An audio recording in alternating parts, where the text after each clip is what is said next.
Hi Dini, Emer Ní Fhlatharta na Ghaeilge, buachlan cúpla rud ará faoi mo chud haithí sa Ghaeilge. So dús is tóca gur thosaigh méid ólam an Ghaeilge nuair a bhí mé 5 bliana d'aois.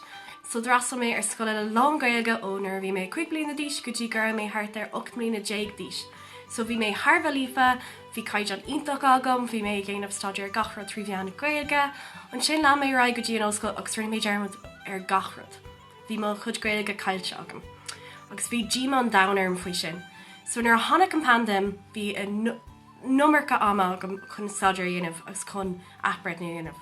So bharrtaigh mé gramadach an sró a cheannach, agus bharrtaigh mé cuasa i dhéanamh le Gaeilgeoir, agus bhí Gaeilgeoir Tharbh carach chun athbreith nu dhéanamh ar mo chud gramadí, chun dul siar dhéanamh ar stór focail, agus just mónín all ras.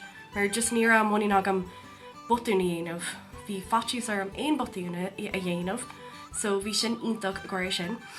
Agus an sin a rihan pandaim thosaigh mé an cúntas seo freisin, so an cúntas le mo chud alín. So bhí sin mó iontach chun mo chud Gaeilge chunig sús, agus stór focail a ólam agus rudaí mar sin. Agus freisin faoi láthair déanam cínte bheo ar éigean, éist le bheo ar éigean, tá iad sin just iontach.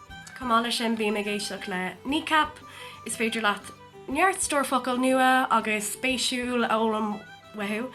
Agus camála sin just déanam cínte golam chun Gaeilge a chur i mo híal chuile lá nó chuile seachtain. An féidir golam chun leanúint cúntasaí nua tríbheán na Gaeilge, éisteach le radio na Gaeltachta, nó fiú just písa scríbhneachta dhéanamh I modílinn tríbheán na Ghaeilge, so féidir cúntas bonusach ar faoi mo lá, so féidir thu mé chuig an picturelinn, bhfuil mé le XY agus Z. Rud cinn mar sin, just chun dul le daithí chunas abertí chuir le chéile, just chun go mbeoch sé, agat chun é chunig sús,